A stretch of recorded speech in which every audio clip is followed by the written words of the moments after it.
大家都知道，孔子呢被誉为孔圣人，在中国文化中有着无可替代的地位。然而您知道吗？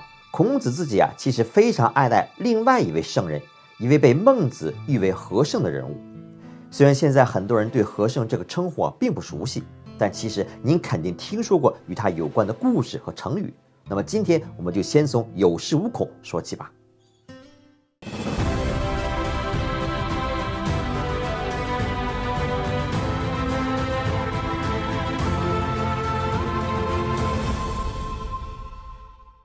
鲁僖公26年，这鲁国陷入了一场空前的亡国危机。与之接壤的齐国国君齐孝公是大兵压境来攻打鲁国。这齐孝公和鲁僖公之间的梁子是由来已久早就看这个鲁国不顺眼了。原来春秋五霸之一的齐桓公死了之后呢，鲁国的国君那是明里暗里的支持其他的公子上位。等到齐孝公当了国君，鲁国对他也很不尊敬。好巧不巧，这鲁国呢刚打了场败仗，被打的是满地找牙，国内又遇上了旱灾，闹饥荒。齐孝公一看，嘿，你这个鲁国是妥妥的弱鸡一枚瞅准了这个时机，打算是新仇旧恨一起算。当时鲁国掌权的大臣臧文仲打算写这么一篇检讨，向齐孝公谢罪，请求齐国退兵。可想破了脑袋也不知道怎么措辞，只好向展禽求助。展禽说，我听说要是大国呢，就要做好小国的表率，要是小国就要尽力侍奉好大国，这样才能避免祸乱。没听说靠卖弄辞藻就能够解决问题的。这鲁国作为一个小国，却狂妄自大，触弄了大国，无异于自取其祸。再美的辞藻有什么用？臧文仲一听脸儿都绿了，赶忙说哎呀，我们国家现在很是危险请凭着您这3寸不烂之舌，看看能不能讲和，哪怕用再贵重的礼品来谢罪也无妨展禽看了看臧文仲的那副苦瓜脸，也懒得难为他，还是救国要紧赶忙呢把自己的弟弟展喜叫了过来。这展喜是鲁国的大夫，所以身份呢倒是很合适替自己出面。展禽如此这般的交代了一番，让展喜带着一些个礼物呢去齐军的营地去见齐孝公。那么展喜带的是什么价值连城的贵重礼物呢？润发膏。展喜一见到齐孝公马上开口说道，我们国君不才，没能够好好的侍奉贵国边境上的官员，让您是非常生气，以至于您亲自带兵来到我们这荒凉的地方所以呢，我是斗胆前来犒劳贵国的大军。齐孝公一听是哈哈大笑，鲁国怕了吗？展喜呢是不卑不亢的回答，小人害怕，但君子不怕。什么齐孝公一听，你们鲁国国库空虚，田野干旱，穷的都叮当响了，凭什么不怕？展喜笑了笑，靠着咱们两国先祖与周王的誓约，周成王曾对我鲁国的先公周公和齐国的先祖姜太公说道，你们乃周王室的左膀右臂，曾全力辅佐过先王，如今我赏赐你们土地，你们要用最好的牲畜来祭祀天地，以誓约为信物，世世代代子子孙孙不得互相伤害。现在呢，你们来讨伐我们的过失，目的也是让我们知道悔改一定不会灭亡鲁国的。难道大王会因为贪图我们的土地而摒弃先王的遗命吗？那样还拿什么来称霸诸侯呢？所以就凭着这个，君子不怕。齐孝公一听，嘿，这番话说的是丝丝入扣，句句在理之前气势汹汹的架势呢也没了。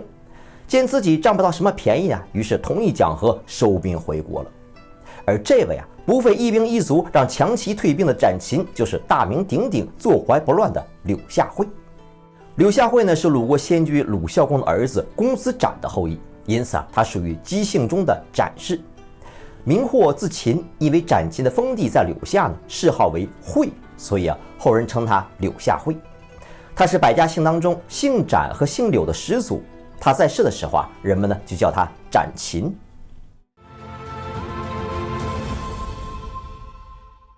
关于柳下惠流传最广的故事呢，就当属这柳下惠坐怀不乱，在几本古书和展示族谱中都有记载。说柳下惠26岁时一次出远门，这夜里呢来不及回到城里，便在城门口呢找了个地方坐下，等天一亮好进城。恰巧呢遇到了一名女子，同样等待进城。这没想到夜晚是气温骤降，非常的寒冷，眼见着这名女子穿着单薄的衣服，身子快冻僵了。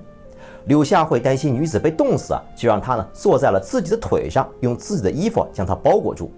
就这样，两个人是孤男寡女一直坐到了天亮，什么事儿也没发生。足见这柳下惠是重德轻色，心地善良坦荡，让人是敬佩。柳下惠道德操守之出色就连其他诸侯国的国王们也信任他，而且只相信他一人。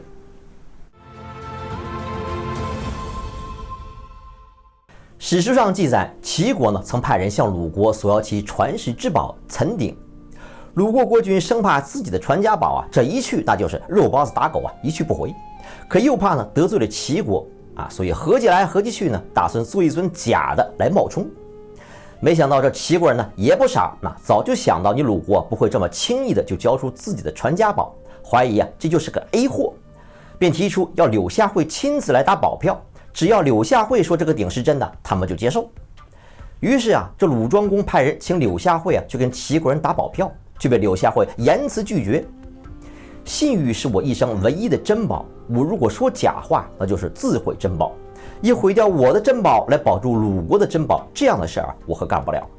最终鲁庄公无奈只得把真鼎送往了齐国。柳下惠品德高尚，虽然名声在外，但在鲁国却仕途不顺。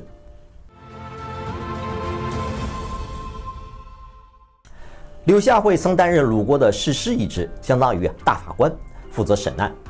按照当时鲁国的律法，偷窃1钱到20钱的财物罚款1两；盗窃超过20钱到100钱的财物罚款2两；超过100钱到200钱的财物罚作苦役；超过200钱到1000钱的财物需要剃掉头发再做苦役。此外如果有官吏以不当行为影响上级，也会罚作苦役。如果一个人同时犯有2次苦役罪需罪加1等。一次一个叫左丁的文职小吏偷了1斗谷子价值3钱，按说这就是个小偷小摸，不过柳下惠的判决却是给他剃光头再罚去做苦役。鲁国的国君很是疑惑，你这判决是不是重了点柳下惠回答道，当左丁被捕时穿着儒服，一副君子模样，而他的履历表上也写着能遵守礼义，而他却干着小人的勾当，这就是伪装成了君子，却背离了君子的品质和学问，又欺骗了上级，犯下了2次该做苦役的罪，是罪加1等就该剃光头再做苦役了。国君一听点了点头，有理。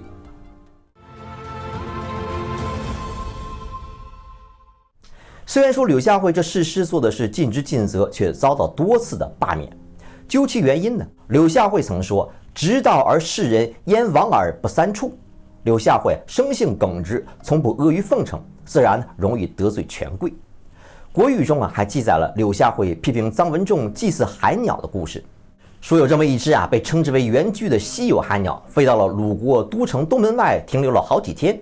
这臧文仲就让都城里的百姓来祭祀。柳下惠对此是嗤之以鼻说臧氏治国简直就是乱来。祭祀乃是国家的重要制度，而制度是治国能够成功的基础，所以祭祀一定要依据圣王的祭祀原则。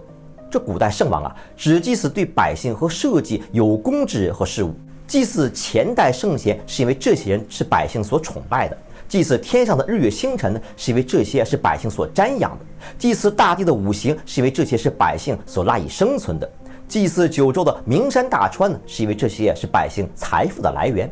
而海鸟飞到鲁国，还不知道它为什么飞来，也不见得对百姓有什么功德，就决定祭祀它，实在不是仁德明智之举而柳下惠猜测海鸟是为了躲避灾难而来的毕竟这飞鸟走兽通常是可以提前感知到灾害的。而事实也证明了他的猜测是对的。这一年海上是常有大风，冬天也温度反常。柳下惠在士师这个职位上被来来回回的任免了4次之多，要是搁在别人身上早就撂挑子不干了。此处不留爷自有留爷处何况是柳下惠这样名声在外的大贤呢？可是柳下惠仍旧待在鲁国，和颜悦色的过日子。别的诸侯国以高官厚禄来礼聘他，还都被他一一给回绝了。他的夫人姓姜，是姜太公的后裔，问他：“你不觉得这是耻辱吗？”柳下惠说：“别人是别人，我是我。如果别人衣衫不整的与我相见，难道就能玷污了我的德行吗？”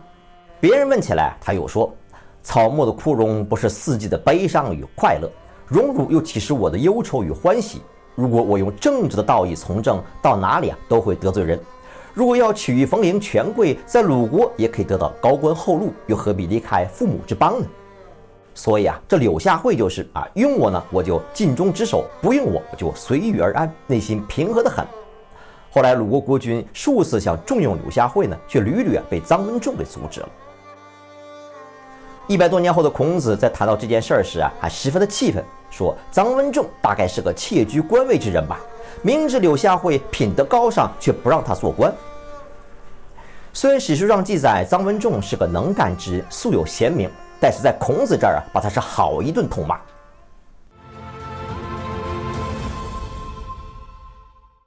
54岁时柳下惠呢退居柳下，开创私学，广招门徒，传授礼仪文化。因德高望重上门求教者甚多，这90多岁仍在教学，深受百姓爱戴。柳下惠的际遇与孔子是颇有相似之处，都是道德高尚，学问渊博，但仕途不顺，于是开始教书育人。他创办私学比这孔子还早上100多年呢，其学术与教育思想也深深地影响了孔子和孟子。孟子对柳下惠是非常的推崇，《孟子》一书当中呢，把他和伯夷、伊尹、孔子并称为4大圣人。孟子尊称他为和圣，认为柳下惠呢不会因为国君的不圣明而感到羞耻，也不会因为自己职位低微而辞官不做，即使被遗忘在民间也没有怨气，贫穷困顿时也不忧愁，与任何人相处都不受他人不良行为的影响。因此听说了柳下惠为人处事的气度，这原本心胸狭隘之人都会变得宽容大度，原本刻薄之人也会变得老实厚道。